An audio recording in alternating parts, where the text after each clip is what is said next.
કેન્દ્રીય નાણામંત્રી નિર્મલા સીતારમણે રજૂ કરેલા કેન્દ્રીય બજેટ અંગે વડોદરા શહેરના ચાર્ટર્ડ એકાઉન્ટન્ટ જીગર શાહે પોતાની પ્રતિક્રિયા આપી હતી। કેન્દ્રીય નાણામંત્રી નિર્મલા સીતારમણે સતત 9મું બજેટ રજૂ કર્યું છે।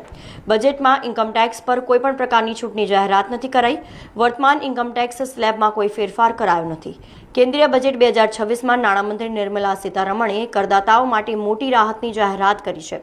હવે આવકવેરા રિટર્ન રિવાઇઝ કરવાની સમય મર્યાદા 31 ડિસેમ્બરથી વધારીને 31 માર્ચ સુધી લંબાવવામાં આવી। જોકે તેના માટે નજીવી ફી ચૂકવવી પડશે।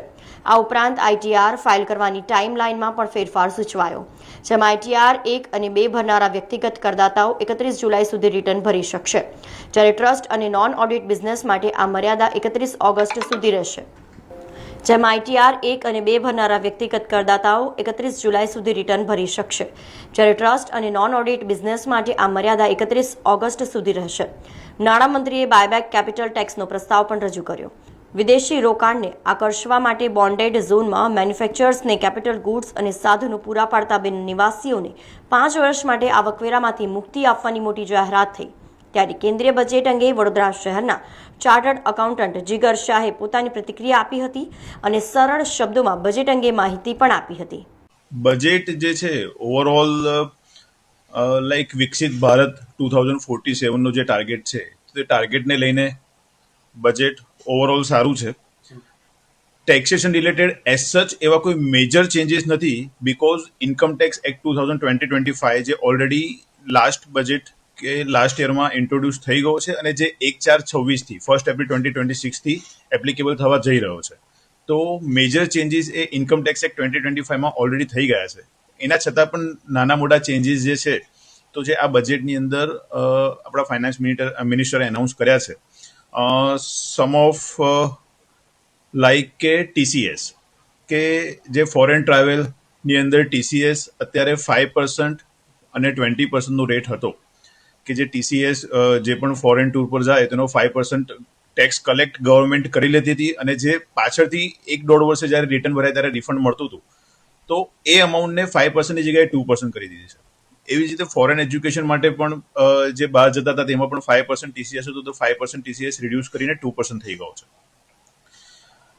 ત્યાર પછી ઇન્કમ ટેક્સ રિટર્ન ભરવાની જે નોન ઓડિટવાળા કેસ હતા તેની ડ્યુ ડેટ હતી 31 જુલાઈ। તો એ 31 જુલાઈની ડેટ હવે ખાલી સેલેરીડ એમ્પ્લોય માટે 31 જુલાઈ રાખી અને જે બિઝનેસ પર્સન છે અને નોન ઓડિટવાળા છે તેમના માટે ડેટ કરી દીધી 31 ઓગસ્ટ। સો એક આ ડ્યુ ડેટનો ચેન્જીસ આવ્યો છે। ત્યાર પછી રિવાઇઝ રિટર્ન, અત્યારે રિવાઇઝ રિટર્ન ભરવાની જે ડ્યુ ડેટ છે તે 31 ડિસેમ્બર સુધી જ સીમિત હતી। 31 ડિસેમ્બર પછી કોઈએ પણ એમના રિટર્નમાં કરેક્શન કરવું હોય તો એ નોર્મલી નહોતા કરી શકતા। તો હવે with nominal fees A 31 March સુધી ડ્યુ ડેટ કરી દીધી છે ફોર રિવાઇઝ રિટર્ન। ઓવરઓલ બજેટને કઈ રીતથી જુઓ છો એઝ અ સીએ? તમને આર્થિક દ્રષ્ટિએ જોવા જઈએ કે પછી અત્યારે ઇન્ટરનેશનલ દ્રષ્ટિએ જોવા જઈએ તો જે પ્રકારની સિચ્યુએશન છે, કઈ રીતથી આ બજેટને જુઓ છો? ઓવરઓલ બજેટ લાઈક નાના માણસ તરફથી જોવા જઈએ તો આવા નાના ચેન્જીસથી ડેફિનેટલી ફાયદો થશે, but overall as a India આપણે જોઈએ કે જે વિકસિત ભારતની વાત કરીએ તો મેન્યુફેક્ચરિંગ સેક્ટર માટે ઘણા બધા ઇનિશિયેટિવ્સ લેવાયા છે કે લાઈક ફોરેનથી બિઝનેસીસને ઇન્ડિયામાં ઇન્વાઇટ કરવા માટે ટેક્સના બેનિફિટ્સને ઘણું બધું બજેટની અંદર એનાઉન્સ કર્યું છે। ક્લાઉડ એન્વાયરમેન્ટ માટે ટેક્સ એક્ઝેમ્પશનના પોઈન્ટ્સ છે, તો એ બધા જે બજેટના પોઈન્ટ્સ છે તો એ ઇનિશિયેટિવના લીધે ઇન્ડિયામાં ઇન્વેસ્ટમેન્ટ વધશે, પ્લસ ઇન્ડિયાની અંદર ટેકનોલોજીનો પણ ડેવલપમેન્ટ થશે, પ્લસ મેન્યુફેક્ચરિંગ સેક્ટર્સ છે, એમએસએમઈ સેક્ટર્સ છે, એમએસએમઈ સેક્ટર્સમાં specific youth oriented equity funding જે છે તો 10,000 કરોડનું બજેટ ગવર્મેન્ટે પાસ કર્યું છે, તો એ છે। પ્લસ સ્પોર્ટ્સ છે, તો સ્પોર્ટ્સના સેક્ટર્સમાં પણ સ્પોર્ટ્સ માટે મેન્યુફેક્ચરિંગ હબ ઇન્ડિયામાં બને અને એના માટે સ્ટેપ્સ લેવાય, તો એના માટે પણ બજેટમાં એલોકેશન સ્પેસિફિક છે। તો ઓવરઓલ બજેટ ગ્રોથ ઓરિએન્ટેડ છે અને વિકસિત ભારતને ધ્યાનમાં રાખીને બજેટ આખું આપવામાં આવેલું છે। સમાચારોના સતત અપડેટ માટે TNN ન્યૂઝને YouTube પર સબસ્ક્રાઇબ કરી બેલ આઇકોન પ્રેસ કરો અને અમારી સાથે જોડાયેલા રહો ફેસબુક, ઇન્સ્ટાગ્રામ અને ટ્વિટર ઉપર।